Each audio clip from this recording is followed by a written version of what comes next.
I keep hearing people talk about, and I keep receiving comments from people referencing the Johnny Depp UK trial. And there seems to be a lot of misinformation surrounding the judgment in the UK trial, just like there's been a lot of misinformation and confusion surrounding their trial in Virginia. I've gotten comments from people saying just things that are not true about the UK judgment. You know, like it was rigged or something, or somehow it was illegitimate, or it was based on the fact that Amber gave away her divorce settlement, or it was based on one. None of that is true, okay? So I'm going to break down all 14 incidents of alleged abuse that were discussed in the UK trial. As you may know, 12 of 14 were found to be substantially true by Justice Nicol, who is the equivalent of a judge in the American justice system. So I'm going to go over all 14 incidents, and I'll discuss what the findings were, what the evidence was for each incident. Okay, there's a lot of information here. I actually did read all 16 days of testimony that were given in the UK trial. I've also read the entire final judgment in which each incident was outlined by Justice Nicol, and he gave his findings. Just the judgment alone is a 129-page document. So there's a lot of evidence. There is a lot to get through. I'm going to try to do it quickly and in a way that makes sense and is easy to understand. Here we go. Incident 1 is the tattoo incident. This is the first time that Johnny Depp assaulted Amber, according to her account. And this would have been in March of 2013. And Johnny Depp had been trying to stay sober around that time. He admitted he had fallen off the wagon, and he had been drinking whiskey and wine again. There was an argument between the two of them. According to both of their accounts, she laughed at his Wino Forever tattoo, and he agreed that he was disappointed with himself, and it was not kind of Amber to laugh at his failure in trying to stay sober. But according to her account, he slapped her 3 times in a row. And she says that he later blamed this behavior on the monster, as it became known as whenever he would drink or become intoxicated with alcohol or drugs. He referred to that as the monster. And so Justice Nicol found that even though there was not a lot of evidence to corroborate this account, maybe in isolation he couldn't find that it occurred, but in totality with all of the other evidence, which we're going to hear later, he found that this incident did occur. Incident 2 is the painting incident. Now, there was a little bit of confusion over the dates on this incident, whether it was March 8th, 2013, or it was March 22nd, 2013, but there were allegedly multiple arguments over the paintings that month. So these paintings were done by Tasia Van Ree, who was Amber's ex-partner, and a lot was made of the relationship between the two of them by Mr. Depp, allegedly. He had a distaste for her that was well documented. This was the incident in which they were arguing about the painting, and Depp allegedly hit Amber Heard so hard in her mouth that blood went on the wall and it busted her lip. She also said that he grabbed her, shook her, and shoved her into a wall. And this was the incident that was known thereafter between the two of them as the disco bloodbath, as they discussed in their text messages after this night. Depp became angry that Amber had paintings by her ex, Tasia Van Ree, hanging in her home at Orange Avenue. So in one instance, he tried to set fire to one painting with a lighter unsuccessfully, and changed the signature on the painting from Van Ree to Van P, which he later texted that he had done that to Amber's sister Whitney, and she thought it was funny.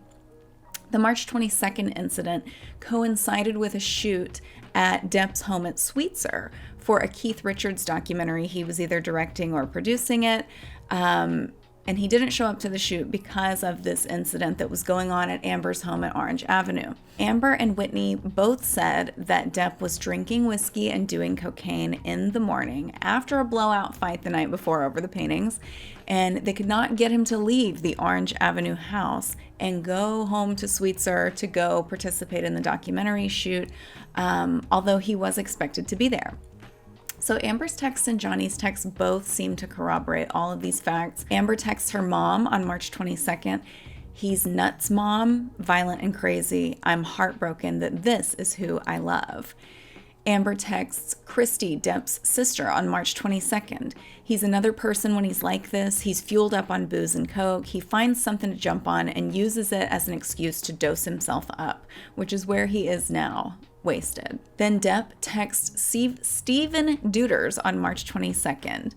All caps, "Go, goddammit, I am but a fly on the wall. Commence. There is nothing I can add to whatever magic is already there. Go. You make whatever calls you need to make. I am on my way."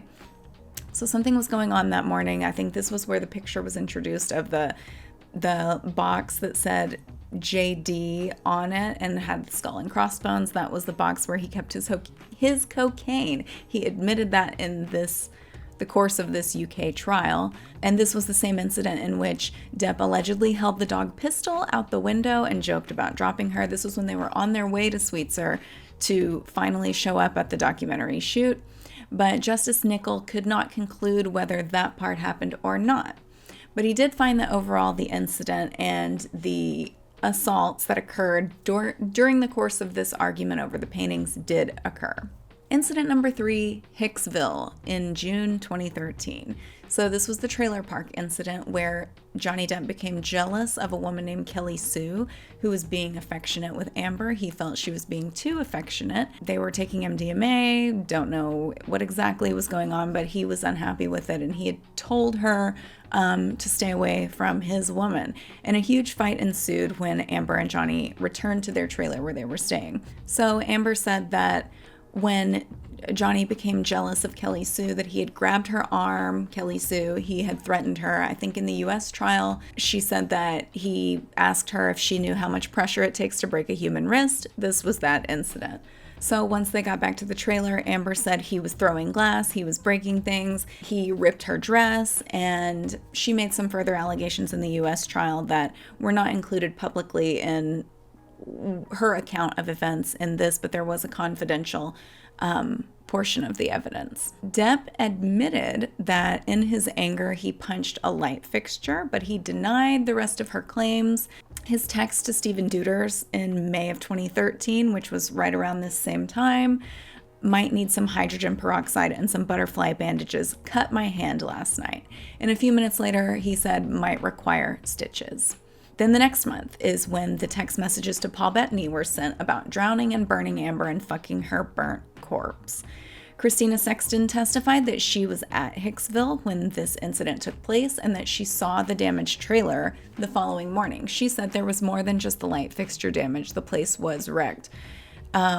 Malcolm Connolly, a member of Depp's security team, was also at Hicksville, but his witness statement did not mention this incident, and he did not ever go inside the trailer after the damage was done.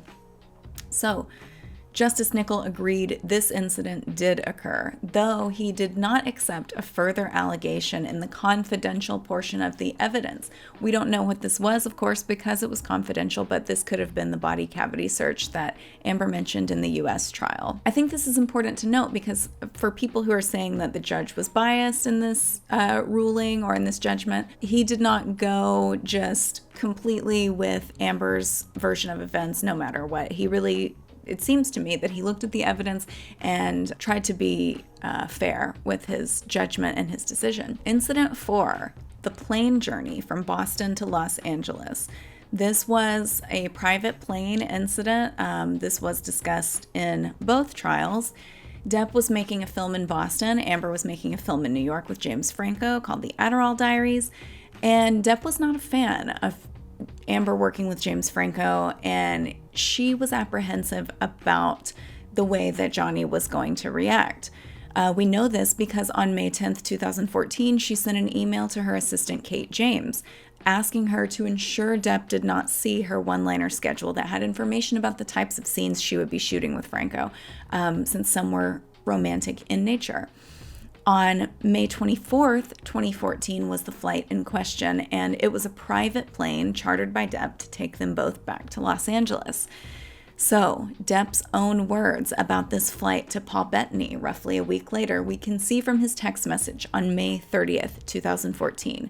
I'm gonna properly stop the booze thing, darling. Drank all night before I picked up Amber to fly to LA this past Sunday. Ugly, mate. No food for days, powders, half a bottle of whiskey, 1,000 Red Bull and vodkas, pills, 2 bottles of champers on plane, and what do you get? An angry, aggro engine and a fucking blackout, screaming obscenities and insulting any fuck who gets near. I'm done. I'm admittedly too fucked in the head to spray my rage at the one I love. On and on. Sure. We've seen this message before if you follow the trial. So once he saw this text in the UK trial, he accepted that he had consumed alcohol and cocaine both before and on the flight, and said he was partially blacked out during that time. So this conflicted with the witness statement he gave in this case, saying that he remembered the flight in detail. So there was an inconsistency in what he had said and what was revealed when he was cross-examined. And this was the incident about which Stephen Deuters texted Amber the next day. When I told him he kicked you, he cried. It was disgusting and he knows it.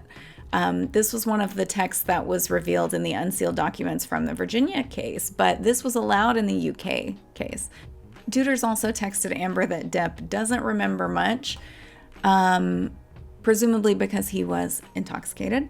The judge found that Depp was under the influence of substantial quantities of alcohol with cocaine, that Depp was jealous of James Franco, who was much younger than he and was closer to Amber's age, that as he was known to do and had admitted, he had screamed obscenities at Amber during the course of the flight, which had escalated to him kicking her, and that after that he passed out in the bathroom until they disembarked in Los Angeles. He was very sick after the flight. When they did get to Los Angeles, we know this because of Stephen Deuters' texts, where he talks about how ill he was, how he didn't remember anything, and how he was in pain. The day after the flight, May 25th, Depp sent Amber a text message where he was apologetic for his behavior, saying, "Once again, I find myself in a place of shame and regret. Of course, I am sorry. I will never do it again.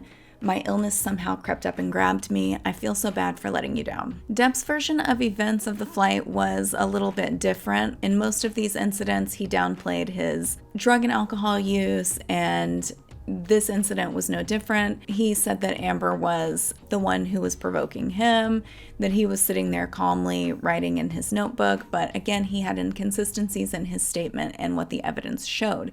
He also did not remember that he had been doing cocaine or drinking prior to the flight until he saw the messages that he sent to Paul Bettany in cross-examination.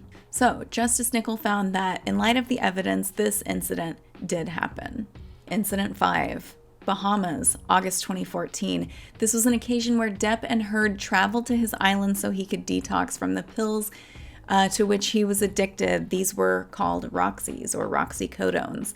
Amber said he assaulted her on this trip. Depp said Amber was supposed to be helping him medically, but instead was withholding allowed medications from him to intentionally inflict distress. However, Depp's nurse Debbie Lloyd was also there, and her notes indicate that Amber had been helpful, and she was in close contact with her, the rest of the medical staff, and she was assisting Johnny in his recovery. So it was about this occasion in particular that Depp had texted Amber's mother, August 19th, 2014. "I couldn't have made it without her. I would have gone for a swim and swallowed a big drink of ocean without her, to be honest. It was a hell of my own doing that your little girl walked through with me step by step. I know you're already proud of her, but if you'd seen her in action, amazing. It was an exercise of monumental patience and instinct. I wouldn't be alive, sweetheart. There were more than a few times when I thought it would be more simple to take that route. It was Amber and Amber only that got me through this, and it was not easy." So I think we heard about this incident in the US trial, but again, there was a lot more information in the UK trial and a lot more clarity on the timeline of events and how, in which order all of these things unfolded and in what context. So I don't know that it was ever mentioned that this Bahamas trip was for a detox for him, but it was. The medical staff were there to assist in that. Amber said that during this trip that Johnny had several episodes and that he became angry, kicked and pushed her to the ground, slapped her with an open hand, and grabbed her by the hair.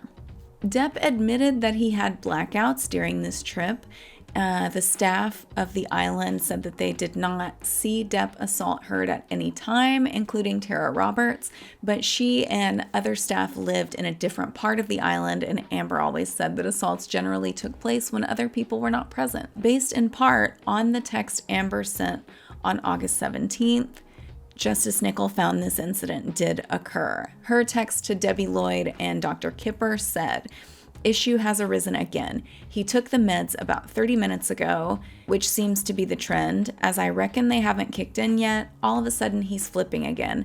Just started screaming. He was so mad he pushed me and I asked him to get out.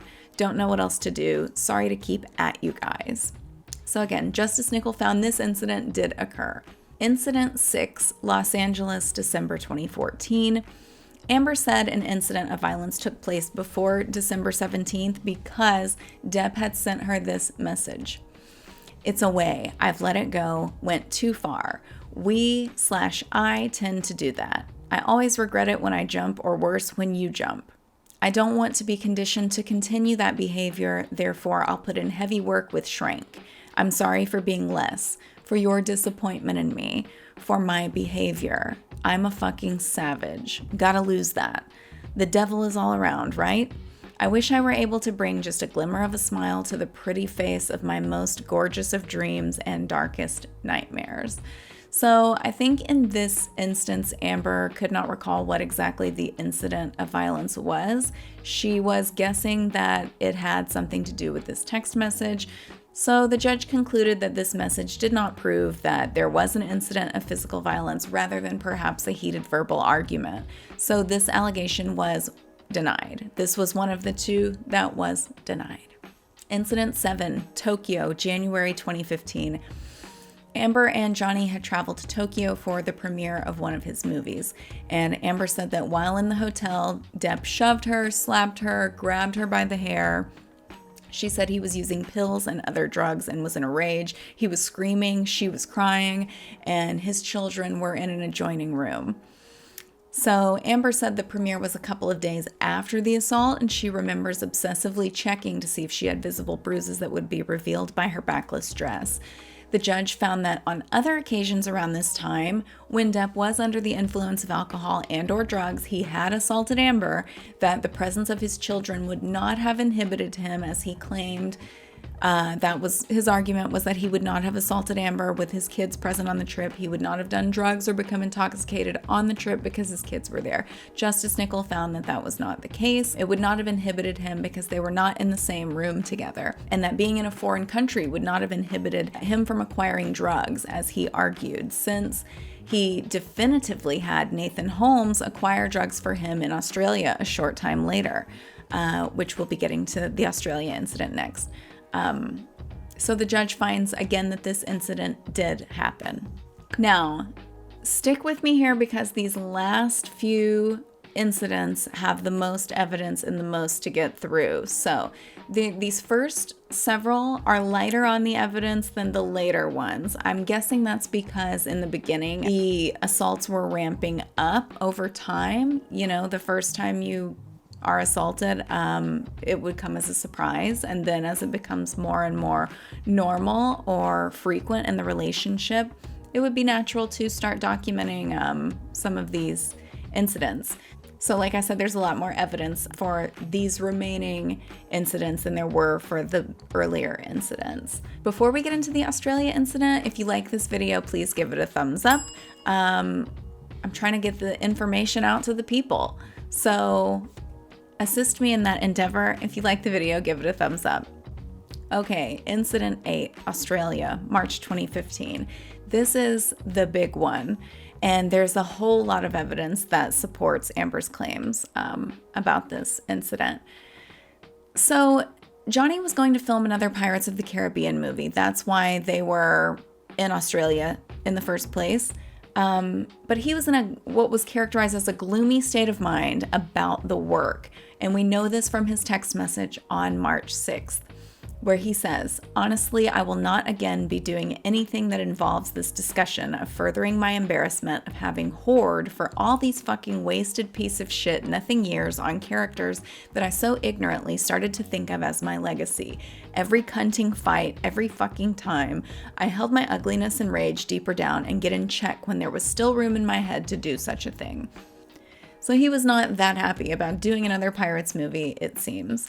Depp admitted that when Amber got there, because he arrived first, she came a few days later, he admitted that when Amber got there, he was unhappy with the job and with their relationship. And he also said he had been clean and sober for 18 months prior to this incident, but remember, he texted Paul Bettany less than a year prior saying he consumed 2 bottles of champagne and cocaine. So when confronted with that evidence, Depp admitted his period of sobriety could not have been longer than 9 months. Depp also admitted when confronted with the text known as the Australian drugs texts between he and Nathan Holmes that he had asked Holmes to acquire drugs for him. He wanted cocaine and ecstasy, though he said the ecstasy was for Amber, which directly conflicts with his text messages that he sent to his assistants asking for, quote, happy pills. There were many texts between them referring to both cocaine and ecstasy, and Stephen Deuters and Nathan Holmes admitted they had been or likely had been acquiring and moving drugs around for Depp while they were in Australia. Then Depp texts Nathan Holmes on March 7th. Also, may I be ecstatic again? Helps. Color me deceased. Before that, on February 25th, Holmes texts Depp, "There was 2G in that jar. Are you out? The guy only carried 2 a day and more tomorrow. He said it's because if he's caught with more than 2, it's 20 years in prison. I can try another guy and get 1 more for when you pick Malcolm up." So Justice Nicol says this is plainly a reference to illegal drugs measured in grams, which seems likely to be cocaine.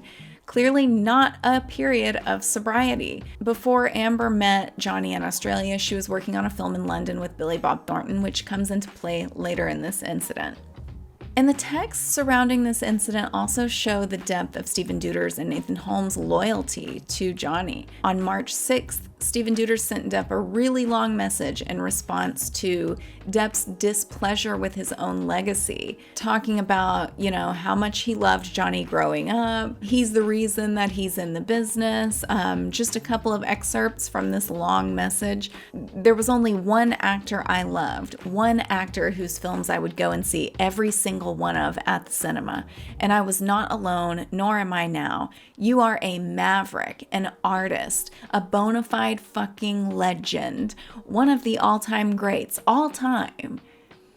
Going on, he says, "No one has achieved what you have managed to achieve, from critical hero to box office juggernaut, all the while managing to retain the people's touch. A phenomenal, unprecedented, never to be repeated feat. You've inspired multiple generations of young artists." Going on and on, it's a very long message. Then he closes it up here with, "So as I've told you before, to call it an honor to work for you doesn't do my feelings on the topic any justice whatsoever. But safe to say, I wouldn't work for anyone else. You're the reason I'm in this business, and by fuck does this business need you." Okay.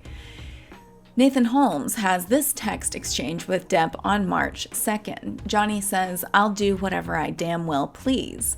Nathan says, "I would encourage you to do it. You are my legend. Fuck Disney. I know you will. And I will never stop you from doing whatever you please." Johnny says, "That's very sweet, and you know I love you." And Nathan says, "I know you do. That's why it upsets me when you get like this. You know I would die for you, for your kids. I will do anything in my power ever to make you happy. Anything." I would say that's probably as loyal as it gets. I would die for you or your kids. So there's that. Okay, so in the incident, Depp has always said that Amber was upset because he had asked for a prenup and that that's what started them arguing. Amber said she was upset that Depp had fallen off the wagon, and the altercation began when she found him drinking Jack Daniels out of the bottle. In this trial, Depp admitted that he ripped a phone off the wall, and He also admitted he wrote the graffiti starring Billy Bob Thornton, Easy Amber, and that he had also written on lampshades and done some of the other defacing of the property. Again, the starring Billy Bob Thornton, Easy Amber goes to show his jealousy of her co-stars in her films and that he was suspicious of her. It speaks to his state of mind of how he was feeling during this time. Now, this was a rented house they were staying in, and his staff were staying at another location about 40 minutes away, with the exception of a couple of security who were stationed outside the house. The day after everything had happened and the staff arrived to assess the scene, someone hits record on a mobile phone, and there is a 5-hour audio recording. Now, to my knowledge, this was never mentioned or included in the U.S. trial, and I have not heard the audio from this call, but there is an excerpt that is given in Justice Nicol's decision, in which Ben King and Jerry Judge were assessing the scene and discussing the damage.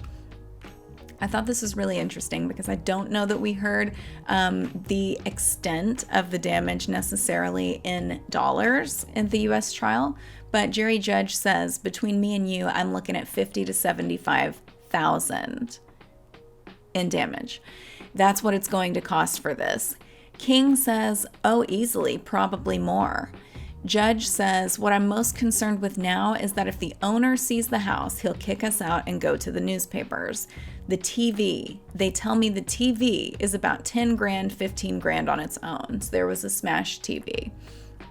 He goes on to say, and we're trying to keep a lid on this. One of the windows leading to the outside of the house has been broken.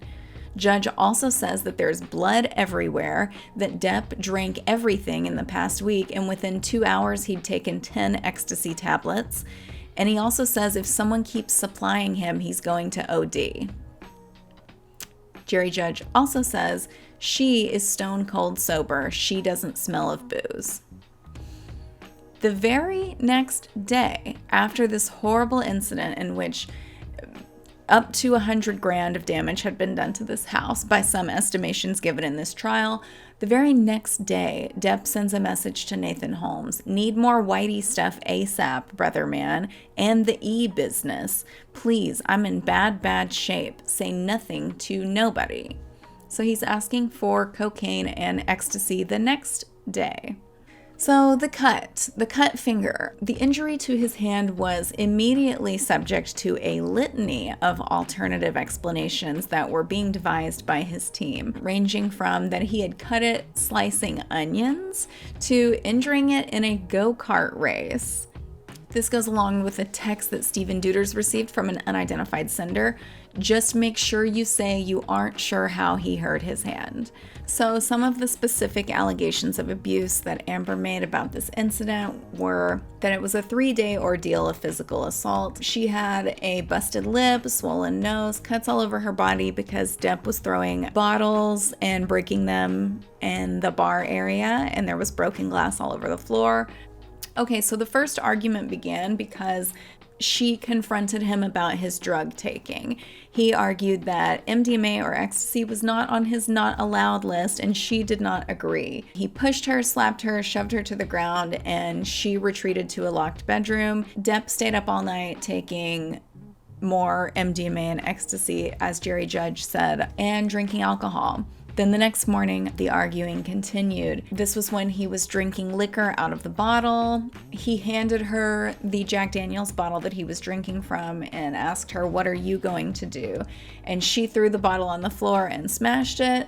He responded by throwing many more glass bottles at her. There was a whole series of events happening in the bar area, which we know that was where the telephone on the wall was smashed, which he admitted that he had smashed the phone in this trial. He was throwing her around, banging her head on the countertop, hitting her, on and on and on and on. Then the following day, she woke up and saw all of the graffiti, all of the destruction around the house, and all of those messages.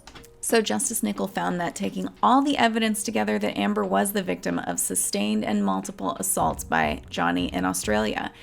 He said it is a sign of the depth of his rage that he admitted scrawling graffiti in blood from his injured finger, and then when that was insufficient, dipping his badly injured finger in paint and continuing to write messages and other things. He accepted her evidence of the nature of the assaults and that she was in fear of her life, and he did accept a further allegation in a confidential annex. So possibly this was the rape by Maker's Mark bottle that she discussed in the U.S. trial. Incident 9 is known as the Stairs Incident, March 23rd, 2015. This incident took place in LA in one of the penthouses in the Eastern Columbia building. Amber said she found text messages from a woman named Rochelle, who allegedly Depp was having an affair with. This was not mentioned in the U.S. trial, even though there were several mentions of Amber possibly having affairs with James Franco and Elon Musk. Allegedly, he was also having an affair with a woman named Rochelle. The argument and subsequent melee ensued over these text messages. According to Amber, Johnny grabbed her by the hair and hit her with his other hand several times. Her sister Whitney got in between them, and Amber hit Johnny to keep her sister from being struck. Johnny denied that he was violent and said Amber was the aggressor, as he did in most of these incidents. His security, Travis McGivern, corroborated his version of the story, but the evidence tells something different altogether. Nurse Debbie Lloyd was there, and she sent the following text to Stephen Deuters the next day. "Bad night last night. They got into it and it got violent again. I had to separate them, and we are at 80 Sweetser Ave now. Jerry aware. I was there at 1:30 to give him a shot. He said she was trying to start. He took his meds and went to bed, but then she found the text to Rochelle and all hell broke loose. He had Travis get me back there around 4. Good thing he called or they would have hurt each other.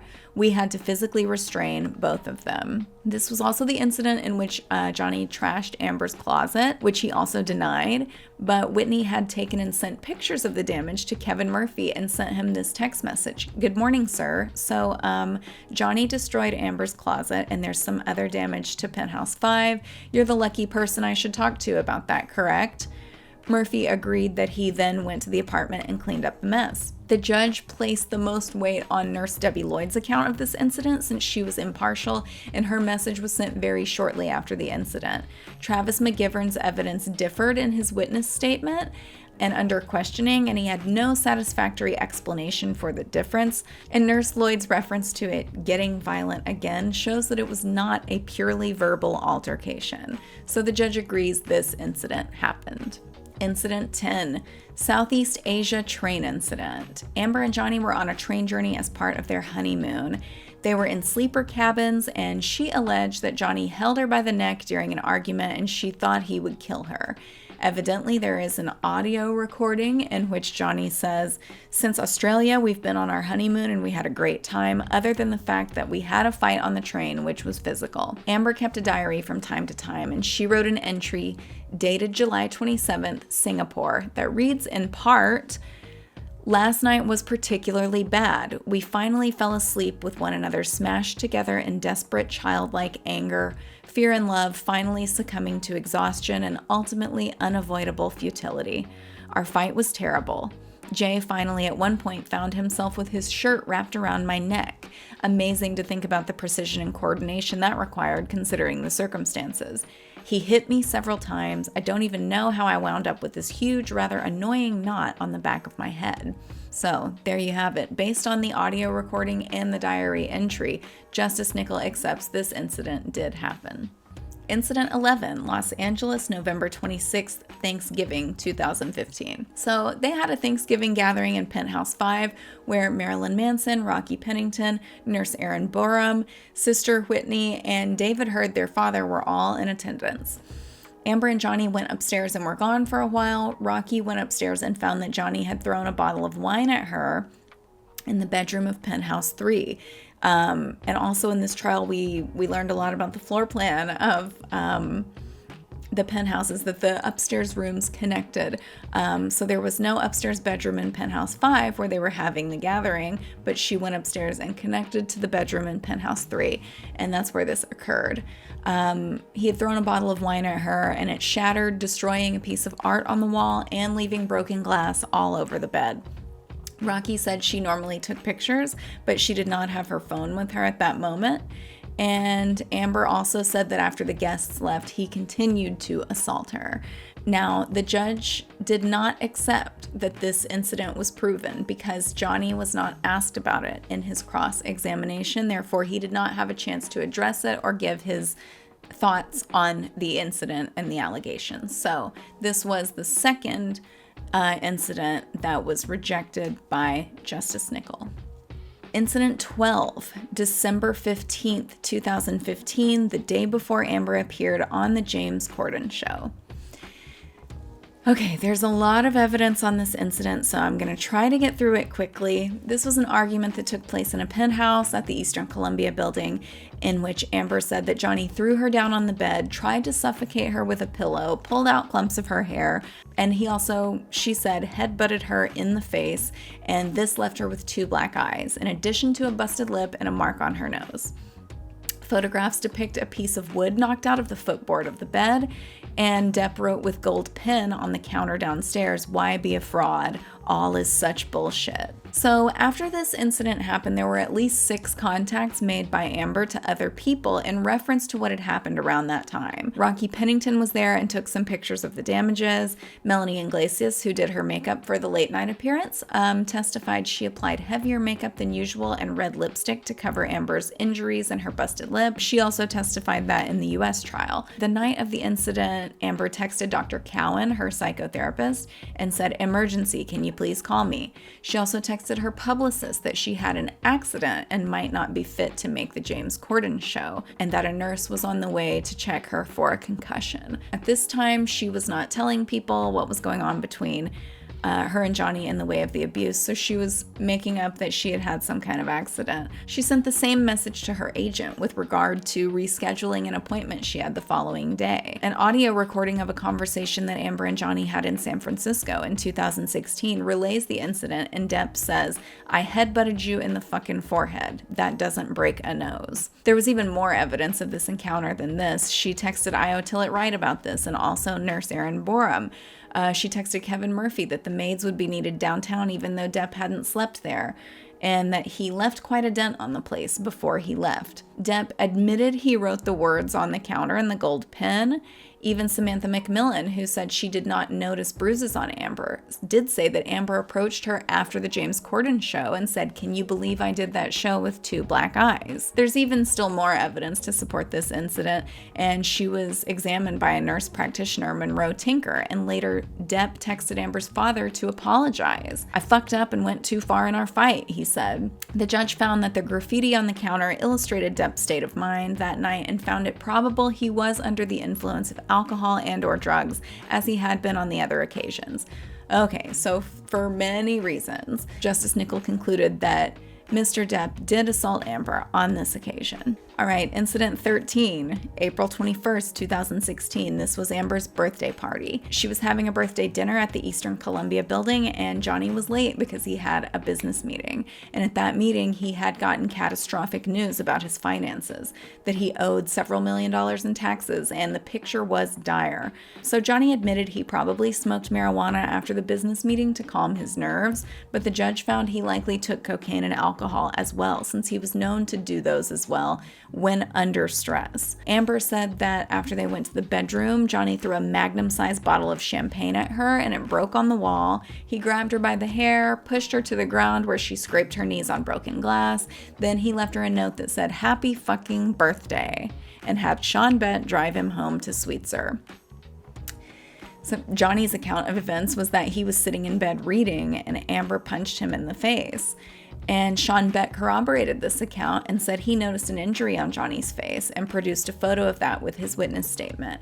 However, in cross-examination, Sean Bett was informed that the picture he provided had a date stamp of March 23rd, 2015, and therefore had nothing to do with this incident. It would have correlated with the staircase incident when Amber admitted she punched Johnny to keep him from hitting her sister. Sean Bett said the picture without the timestamp had been provided to him by Adam Waldman, and he just agreed that it must have been from this incident. Christina Sexton said at the party that Depp was clearly drunk, slurring his speech, and unable to hold himself up properly. So that doesn't sound like the state of mind in which one would sit down and start reading a book. You can't read when you're drunk. You can't understand what you're reading. Aaron Borum's notes said that Depp was coherent at the party, but the judge found that Borum's notes were not always accurate. She had gotten the dates wrong on Depp's detox in the Bahamas and his periods of sobriety, and in light of the other evidence, Justice Nicol determined this incident did occur. So the day after this incident was when the feces was found in the bed and Amber and her friends left for Coachella. And this was not included in the US trial, but I thought this was really interesting. There was a text message from Johnny to Stephen Deuters in October 2013 where Johnny said, "Will you squat in front of the door of the master bedroom and leave a giant coil of dookie so that Amber steps in it and thinks that one of the dogs, primarily Boo, has a major problem? It'll be funny." It's amazing, truly, that he thought that that would be funny, but this also goes to show that he had thought of this long before this incident ever occurred. And Amber also testified that the dog had used the bathroom on the bed before, and she had cleaned it up because she wasn't going to leave that for the maids. Another text from Amber to Kevin Murphy from October 2014 reads, "Last night, Boo shit on Johnny while he was sleeping, like all over him, not exaggerating." So the only reason this is relevant is because it sets the scene for the 14th and final incident, but it's clear that the problem with the dog was documented and that Depp was the one out of the two of them who found this a funny idea for a prank. Plus, the penthouse was primarily Amber's residence. Why would she do that? He was at his home on Sweetser. How would this be a prank on Johnny? Makes no sense. Incident 14. Los Angeles, May 21st. 2016. So Amber said that she had not seen Johnny since her birthday dinner a month earlier, and he came to the penthouse to collect some of his things. His mother had died the day before, and he had been understandably upset by this, and when he arrived, he was drunk and high. She said he confronted her about the feces on the bed incident, and they called Kevin Murphy. And he said she admitted to doing it and called it a harmless prank. Amber adamantly denied that she said that. She then sent him a series of text messages denying that that ever happened. And Johnny said he suspected Io Tillett-Wright had been responsible for this, so they called him and he said that was ridiculous, and Johnny got enraged. He started screaming insults at Io, threw the phone and went upstairs. Then he came back down and threw it again, hitting Amber in the face with it this time. Amber screamed, "Call 911. Io Tillett-Wright did so. Io was in New York, so the NYPD call report says, "Friend was hit with a phone and then she screamed, 'Call 911.'" Which was very consistent with everything that happened. It unfolded in real time and it was not concocted later. Amber said Jerry Judge and Sean Bett entered the apartment and took Johnny out, and he was smashing things as he went. Police arrived a short time later, and Amber refused to make a statement or a complaint. She did not give her husband's name. She did not tell them anything. And this is a major hole in the Depp storyline, that Amber made everything up as a hoax, because this would have been her big chance to get him in trouble, to get him arrested, but she didn't. Josh Drew, Rocky's boyfriend, said that Johnny had left his cell phone behind as he and his team were leaving before the police arrived. So they were trying to get out of town, and in the process, Johnny left his phone. Jerry Judge asked Josh to bring the phone downstairs. So Josh Drew said that Jerry asked him if Amber was okay, and Drew said he responded along the lines of, "Are you fucking kidding me? He beat the shit out of her and you guys stood by and watched it." And Drew said that Jerry started to demur and then said something along the lines of, "It wasn't his business, they were husband and wife, he barely touched her," etc. And Josh Drew also said he showed the first two responding police officers around the apartments, showed them the property damage, the wine spills in the hallway, broken glass, broken picture frames, and that he was talking to the male officer while the female officer was talking with Amber. And the male officer told Josh Drew that with the damage to the apartments and the redness on Amber's face, there was enough to arrest her husband if she filed a report. And she did not. The female officer said she did not see any injuries or damage, but she also said they were at the apartments for 30 to 60 minutes, but the CCTV shows they arrived at 9:04 and left at 9:19. The incident report was generated at 9:21, so they were only there for 15 minutes. Sean Bett, who of course supported all of Depp's claims and denials about this incident, was certain about Amber having no injuries, etc., and that Johnny was only in the apartments for a short time that night. When the CCTV shows, they took the elevator up at 7:02 and they left at 8:29. So what Sean Bett characterized as a short visit was actually almost an hour and a half. So the judge found that the photographs of Amber's face were taken before the first police officers arrived at the apartment. So these could not be the product of a later manipulation, or that would be the reason that the police did not remember seeing any injury, was because it was faked after the fact. The pictures were taken before the police officers got there. There are also pictures of the spilled wine, which were taken at 9:04, which was also before the first police officers arrived. He found Josh Drew to be an impressive witness since he gave his evidence carefully and conceded some matters, even when alternative answers would have benefited Amber more. So Justice Nicol addressed the conflict of the eyewitness accounts with those of the two police officers. This was a big point of contention among trial watchers. So Justice Nicol points out that the police officers did not take any contemporaneous notes, and they did not give any account of what happened that night until they gave depositions 2 months later. They did not note the names of any of the people they encountered. They significantly overestimated the length of time they were there, and perhaps they did not take careful care to document the scene and the witnesses, since no complaint was made and they did not anticipate any further action being taken with regard to this call. Justice Nicol also noted that the loyalty of Sean Bett to Mr. Depp was apparent, and that the security team's propensity to shield Depp from negative publicity was apparent in Australia when they set about inventing various explanations for the damage to Depp's finger. So the same can be said about Jerry Judge, yet his evidence was even more unreliable because his story did not even align with Sean Bett's and Johnny Depp's. So for all these reasons, Justice Nicol found this incident did occur, and in light of 12 of the 14 allegations of abuse having occurred, he dismissed the claim and ruled that the words published by The Sun were substantially true. All right, let me know your thoughts in the comments. Hopefully you can be respectful and nice about your comments as you leave them.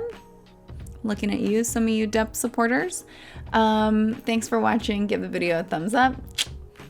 Subscribe, and I'll see you next time.